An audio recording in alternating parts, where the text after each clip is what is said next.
What's up, people? So today I want to explain to you how I personally create a scene very quickly with a limited amount of lights. And that is basically what I did in the first shot here that you just saw. I created this scene where this guy, which was me, was like getting arrested or something after walking out of a club. And I know it was in my room, so it didn't really look convincing. But just lighting wise and sound design as well, I added some sound design to it to make it convincing, but I can go into that into another video. But the lighting there was like a very simple setup, actually, surprisingly. It took about 2 minutes, I think, and that's mainly because of these. So these are new Ulanzi lights. This one is the VL110, and this is basically a variation of that, but the difference is that this one is magnetic and this one isn't. And this one's also a little bit larger. So I've already talked a little bit about some smaller Ulanzi lights I had, and what's very nice about them is they have this full RGB setting. They also have these different modes that you can choose, and you can stick them to anything, like this magnetic one. You can stick it to your fridge or to a little pole you have or something. So there was this shot in my previous video that was like me laying on the ground like this, I think it was. And then I used both of these lights, actually, one on each side, to have this sort of contrasting look. So on one side I used a cold white light, and on the other one a rather like warm orangey light. So that is like a number one rule for me personally when I use two lights, for example. You can also just use one and then use your window or something like that as the other one, and you don't always need to have like two contrasting colors.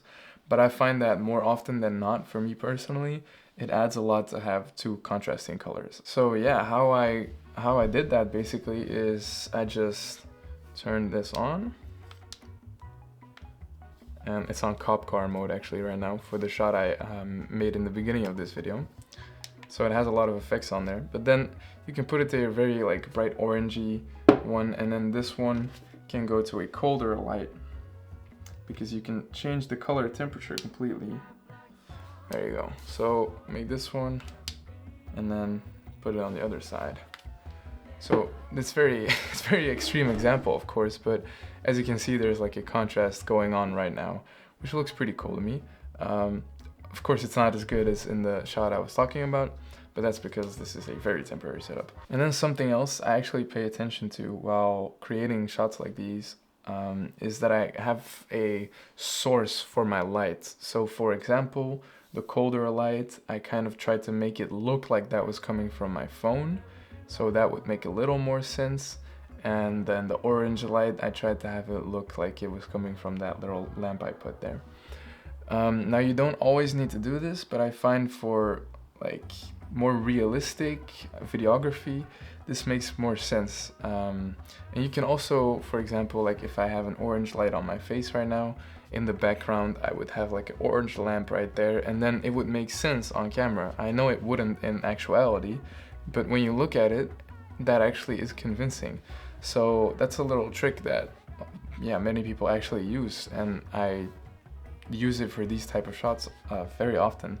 And for example, right now I don't need like a source of light because I know this is like a YouTube setup type of thing, but if I would try to make a cinematic looking shot right now, I would put a little desk lamp right here, for example, so it would look like the white light is actually coming from somewhere, if that makes sense to you. Alright, and then for this shot in the beginning of the video, what I did here is actually very fun to do. So I took these two lights, these Ulanzi lights, and this magnetic one I actually put up on a metal pole I have. And I turned on the cop car setting there, this one. Okay, now this is a step that goes a little bit too far, but I just kind of overcomplicated the shot. But yeah, I actually bounced this light off of this reflector panel that was like 15 bucks, I think, to make it a little bit softer, but you can also just reflect it on a white wall, or just, you know, turn it like halfway to you instead of the complete way. But yeah, I just felt like using the reflector panel because I did buy it.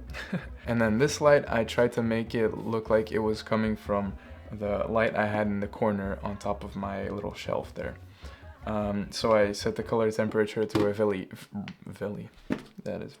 to a very similar color temperature. So real quickly, I'll be making a lot more short films come January and February, and I really look forward to that. I just think it's gonna be really nice to get into that more. I just really look forward to. And thank you so much for watching, and as always, until next time, I'll be seeing you. Also, real quick, if you are interested, I'll be putting the Alonzi lights in the description. So yeah, just so you know that.